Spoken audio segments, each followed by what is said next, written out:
País sede da Copa de 2022, o Catar chamou a atenção do mundo com uma rápida ascensão no tabuleiro da geopolítica global.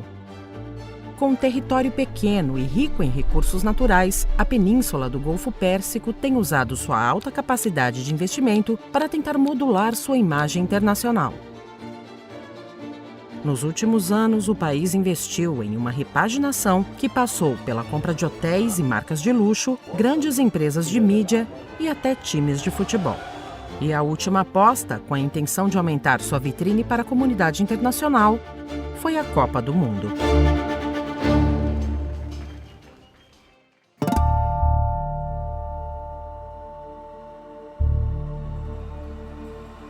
Para entender como o Catar chegou até aqui, é preciso voltar alguns anos no tempo.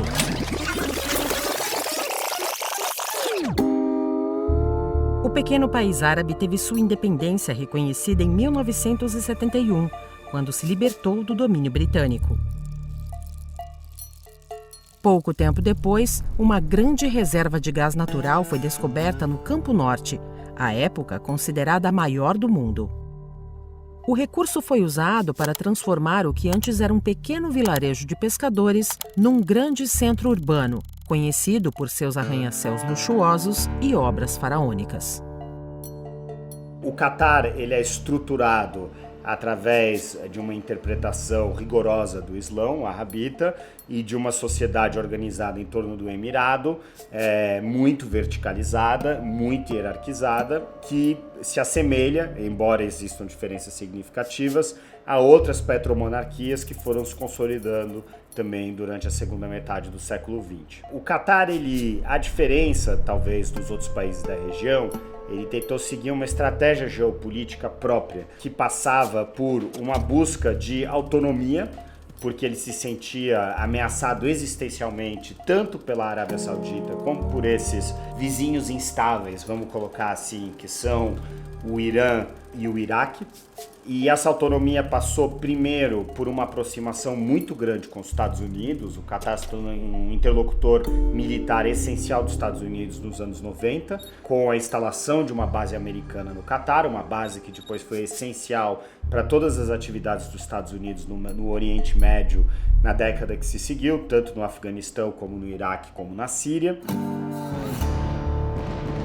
E eu acho que é aí que vem uma característica mais interessante do caso Catar e um diferencial em relação ao resto, de soft power realmente muito forte. Com imensas reservas financeiras provenientes da exploração de gás e petróleo, o governo do Catar investiu em duas frentes para suavizar sua imagem de monarquia absolutista: a comunicação e o esporte. Em meados da década de 1990, o país fundou a Al Jazeera, principal grupo de mídia do Oriente Médio e um dos veículos mais atuantes na cobertura da Primavera Árabe que sacudiu o Oriente Médio entre 2010 e 2012. O passo seguinte foi projetar sua influência a partir do futebol europeu.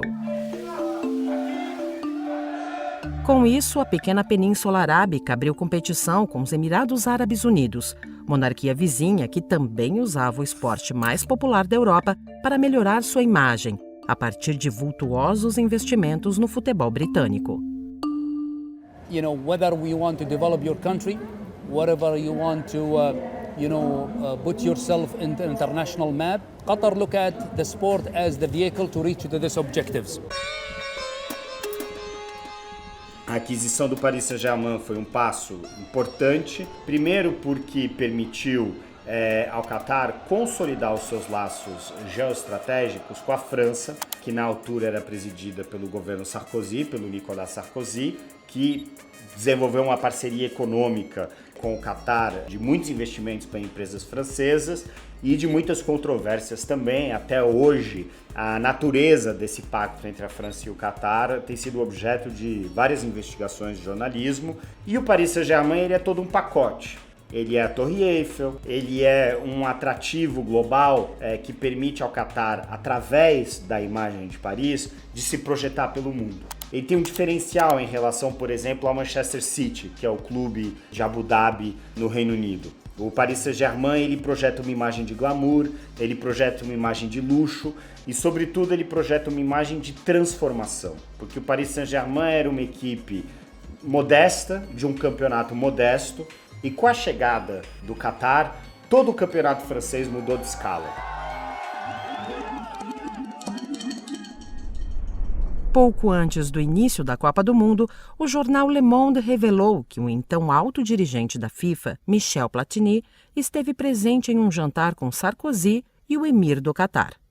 No evento que aconteceu na França, o então presidente teria apoiado que Platini votasse a favor da realização da Copa no Qatar, indicando que aquilo era de interesse nacional. Depois, em depoimento, Platini disse que se sentiu coagido a apoiar a candidatura qatari. The winner to organize the 2022 FIFA World Cup is Qatar. E a Copa do Mundo ela é vista como uma oportunidade, uma ousadia que o Qatar tentou abocanhar e conseguiu, para surpresa de todos. A primeira vez que o Qatar submeteu a candidatura para a Copa do Mundo de 2022 foi a candidatura mais mal avaliada. Essa é a Copa mais cara da história. Essa é uma Copa que, quando ela foi anunciada, o Qatar praticamente não tinha estádios e não tinha infraestrutura para organizar uma competição dessa escala. É um problema de uma escala muito diferente do que nós vimos no Brasil e do que na África do Sul, por exemplo, ou a Rússia.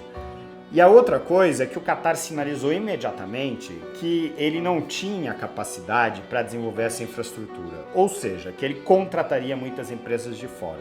A rentabilidade dessa Copa do Mundo do Qatar para as empresas ocidentais e para as empresas europeias também foi um estímulo muito grande para a gente bancar essa candidatura. Mas o problema disso tudo é que o mundo mudou muito de 2020 para 2022 e a partir de 2015 ele começa a mudar. Com os holofotes voltados para a pequena península do Golfo Pérsico, as vulnerabilidades catares também vieram à tona. O Qatar faz uso de um sistema de trabalho herdado do período colonial, a kafala. É um modelo que institui uma relação de dependência absoluta entre o trabalhador e seus empregadores, o que gerou acusações de trabalho análogo à escravidão por organismos internacionais. Para sustentar esse mecanismo, o governo Qatar importa mão de obra de países vizinhos em situação mais vulnerável e mais suscetíveis a aceitar condições precárias de trabalho.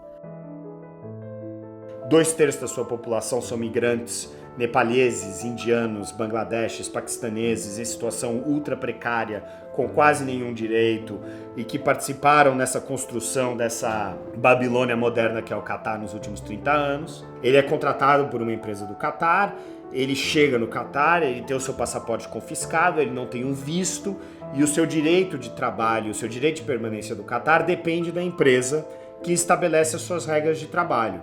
Então, muitas vezes eles podem ser pagos de forma errática, de forma que não está estipulada em contratos, condições de saúde inexistentes, condições de moradia inexistentes. Se eles decidirem voltar para os seus países respectivos, eles vão enfrentar obstáculos burocráticos e vão ser convidados a continuar a permanecer no país. Um pouco antes da Copa, eles decidiram abolir esse sistema de trabalho, embora todos os estádios já tivessem sido construídos.